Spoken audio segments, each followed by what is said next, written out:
Vegetable চপের জন্যে আমার লাগবে একটা আলু, দুটো গাজর, একটা বিট, কিছু বিনস, অল্প ফুলকপি আর কিছু মটরশুঁটি। এইগুলো আমি প্রেসার কুকারে সেদ্ধ করে নেব। আর ফুলকপিটা ছোটো ছোটো টুকরো করে ভেজে নেব। আর কড়াইশুঁটিটাও অল্প সেদ্ধ করে রেখে দেবো।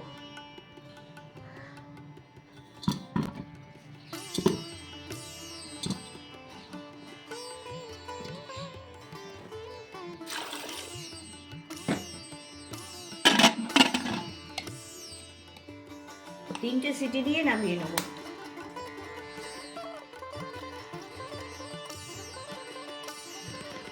যে সবজিগুলো সেদ্ধ করে রেখেছিলাম সেগুলো টুকরো করে নিতে হবে। সেগুলো সহজ পদ্ধতিটা দেখিয়ে দিচ্ছি। এখানে এই মোটাগুলো ছুরি দিয়ে কেটে নিই।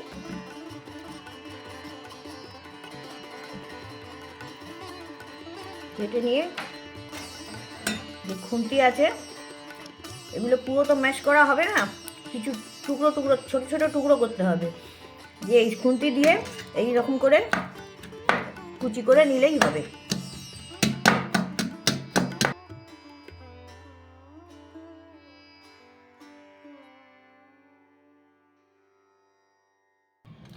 সমস্ত সবজিগুলো টুকরো করা হয়ে গেছে। একটা ভাজা মশলা লাগবে। সেখানে 3-4টে শুকনো লঙ্কা, 4 চা চামচ ধনে, 3টে ছোটো এলাচ, একটা দারচিনির টুকরো আর 2 চা চামচ জিরে। এটা শুকনো খোলায় ভেজে কুবিয়ে নিতে হবে। সবজি সেদ্ধ জলেই অল্প সেদ্ধ করে নিচ্ছি। ওভেনে কড়া বসিয়ে কড়ায় তেল দিয়েছি। তেলটা গরম হচ্ছে। এই ফুলকপিগুলো রেখেছিলাম সেগুলো এইরকম ছোট ছোট করে টুকরো করে কাটতে হবে। এরকম ছোট ছোট টুকরো করে কেটে নিতে হবে। এগুলো সেদ্ধ করে নিই, গলে যাবে বলে তেলে এগুলো ভেজে নেবো সামান্য একটু নুন দিয়ে। তেলটা গরম হয়ে গেছে।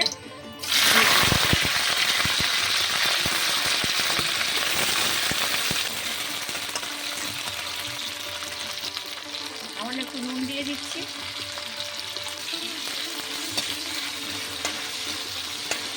ফুলকপিগুলো ভাজা হয়ে গেছে। এবার যে সবজিটা আমি কুচিয়ে রেখেছিলাম খুন্তি দিয়ে, সেই সবজিগুলো এবার দিয়ে দিচ্ছি।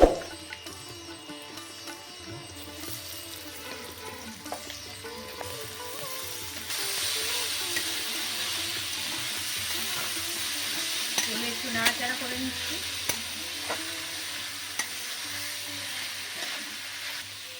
এবার যে কড়াইশুঁটিগুলো রেখেছিলাম সেগুলো দিয়ে দিচ্ছি। এখন একটু নারকেল কুচি দিয়ে দিচ্ছি। বাদাম ক্রাশ করে রেখেছিলাম সেটা দিয়ে দিচ্ছি। এরপর পরিমাণ মতো নুনটা দিচ্ছি। 2 চামচ চিনি দেবো।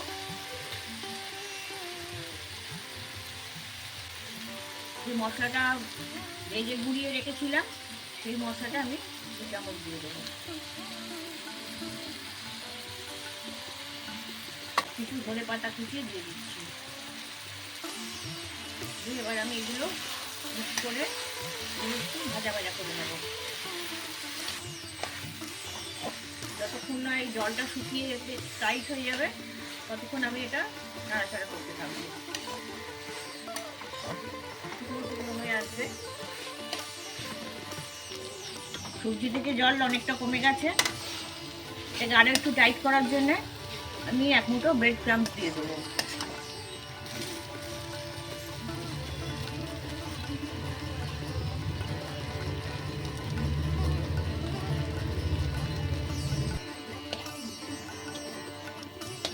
ব্রেড ক্রাম্বসটা মিশিয়ে এটা আরও শুকনো হয়ে গেল।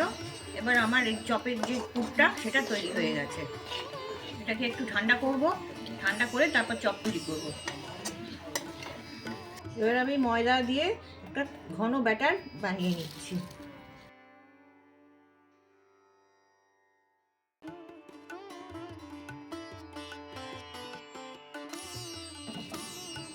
এরকম ঘন একটা ব্যাটার করে নিয়েছি ময়দা দিয়ে।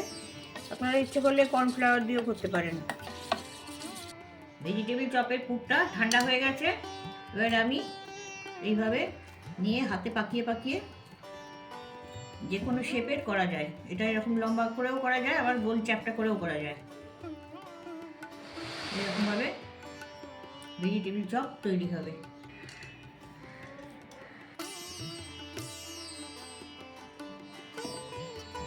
চপগুলো সব ভরা হয়ে গেছে। এবার প্রথমে আমি ব্রেড ক্রাম্বসে এটা একটু দিয়ে নেবো, ব্রেড ক্রাম্বস দিয়ে গুলিয়ে নেবো।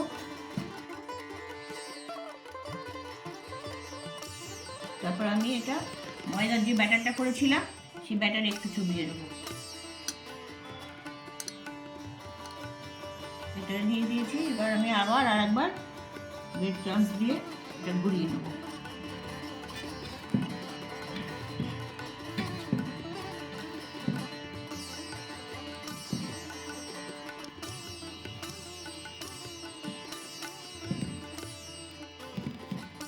এইভাবে ব্রেড ক্রাম্বসটা বেশ মোটা করে এতে মাখিয়ে নিতে হবে। চপগুলো সব কুক করা হয়ে গেছে। এগুলো এবার আধ ঘন্টা মতন ফ্রিজে রেখে দেবো। রেখে দিয়ে তারপরে ভাজবো। তাতে এর গায়ের যে কোটিংটা হলো সেটা ভালো করে বসে যাবে, আর এটা ভাঙবে না। আধ ঘন্টা পরে ফ্রিজ থেকে এটা বার করেছি। বার করে চপের কোটিংটা পুরো সেট হয়ে গেছে। এবার আমি এগুলো ভেজে ফেলবো। এটা ডিপ ফ্রাই হবে। কড়াই বেশি করে তেল দিচ্ছি। তেলটা খুব ভালো রকম গরম হয়ে গেছে। এবার আমি ছেড়ে দেবো, কিন্তু তার আগে আঁচটা কমিয়ে দেবো। ঠান্ডা তেল এগুলো দেবেন না, তাহলে ছেড়ে যেতে পারে। এটা কম আঁচেতেই রান্না হবে। তেলটা গরম করে নিয়ে কমিয়ে দিতে হবে।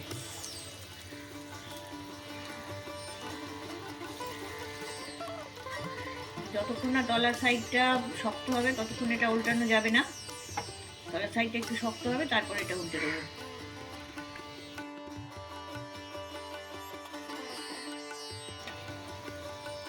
ঠিক মতন হয়ে গেছে, এই জন্য আমি এটা উল্টে দিলাম।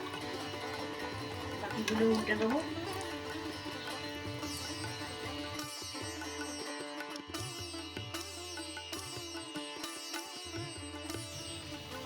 সব দিকটাই এটা শক্ত হয়ে গেছে, ভাজাও হয়ে গেছে।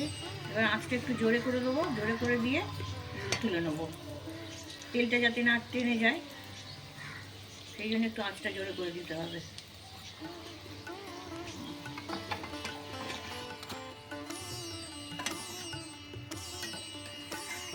আবার তেলটা একটু গরম করে নিচ্ছি পরেরগুলো দেবো বলে। এইভাবে আমি সব চপগুলো ভেজে নেবো।